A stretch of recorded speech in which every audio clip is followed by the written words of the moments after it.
नमस्कार, मैं हूं अनीता सिंह। आप देख रहे हैं खबर हिंदुस्तान। वक्त हो गया है आज के मुख्य समाचारों का। पंजाब में आपकी जोरदार बढ़त।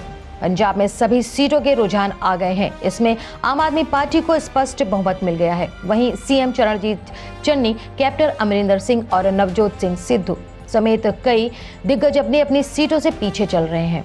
पुलवामा में 2 आतंकियों को सुरक्षा बलों ने चारों तरफ से घेरा।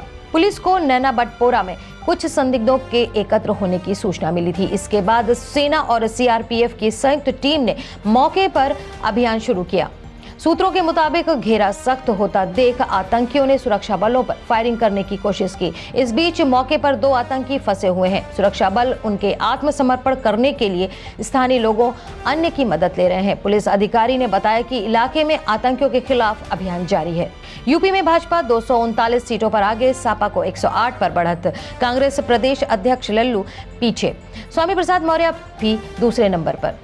उत्तर प्रदेश की 18वीं विधानसभा के चुनाव के लिए मतगणना जारी है। यूपी में शुरुआती रुझान में भाजपा ने बहुमत का आंकड़ा छू लिया है। 222 सीटों पर आगे है। सपा को 111 पर बढ़त मिली है। समाजवादी पार्टी के आजम खां आगे चल रहे हैं। वहीं डिप्टी सीएम केशव प्रसाद मौर्य आगे चल रहे हैं। सपा जीतेगी या भाजपा पर लगा दिया सट्टा, सट्टे में लगाया 4 बीघा खेत। विधानसभा चुनाव में किसकी सरकार बनेगी या प्रत्याशी जीतेगा, इस पर सट्टा लगाने की तमाम खबरें आ रही हैं। लेकिन ककराला इलाके में एक ऐसा मामला सामने आया है।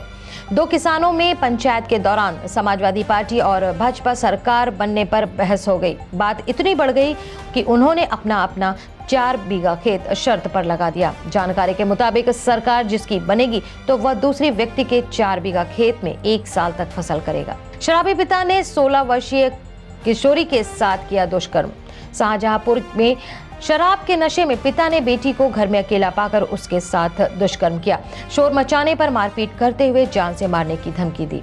1 महीने में 2 बार पिता द्वारा दुष्कर्म किए जाने से आहत होकर किशोरी ने सिंघाड़े में मिलाई जाने वाली जहरीली दवा खाकर आत्महत्या करने का प्रयास किया। मां की तहरीर पर पुलिस ने आरोपी पिता के खिलाफ मुकदमा दर्ज कर गिरफ्तार कर लिया है। यूपी के कानपुर समेत 14 जिलों में मतगणना जारी।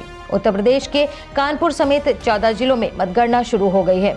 कड़ी सुरक्षा में मतगणना हो रही है। सबसे पहले पोस्टल बैलेट की गिनती हो रही है। यूपी में शुरुआती रुझान में भाजपा ने बहुमत का आंकड़ा छू लिया है।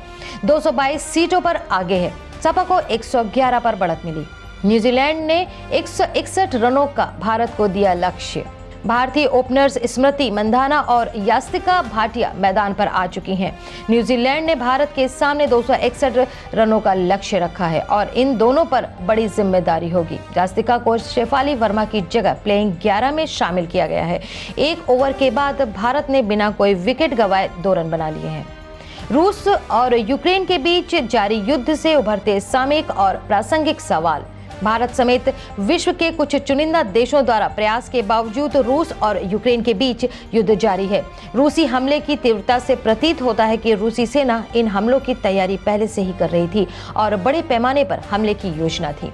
हमलों की वजह से यूक्रेन से जनता का भारी पलायन हुआ है और लोग यूक्रेन से सटे हुए आसपास के देशों में शरण ले रहे हैं।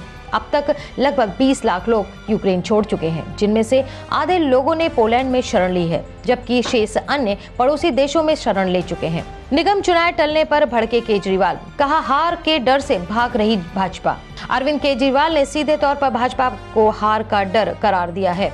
वहीं दिल्ली राज्य निर्वाचन आयोग को केंद्र सरकार के सामने घुटने टेकने का आरोप लगाया है। सीएम ने सवाल किया कि क्या अब चुनाव आयोग केंद्र सरकार के दबाव में काम करेगा और क्या मोदी जी अब इस देश में चुनाव भी नहीं कराएंगे। जबकि उप मुख्यमंत्री ने चुनाव को टालने के आयोग के कदम को लोकतंत्र की हत्या बताया है। रुझानों में गोवा के मुख्यमंत्री प्रमोद सावंत कांग्रेस उम्मीदवार से हुए आगे। गोवा विधानसभा चुनाव के लिए अब से कुछ ही देर में वोटों की गिनती शुरू होने वाली है। 40 विधानसभा क्षेत्रों वाले गोवा में कई हाई प्रोफाइल सीटें हैं। उनमें से एक प्रमुख सांकेलिम विधानसभा है। इस विधानसभा क्षेत्र से गोवा के मुख्यमंत्री प्रमोद सावंत भाजपा से उम्मीदवार हैं। इनके सामने कांग्रेस ने धर्मेश सगलानी को खड़ा किया है। तो ये थे अब तक के मुख्य समाचार। आगे की अपडेट के लिए देखते रहिए खबर हिंदुस्तान।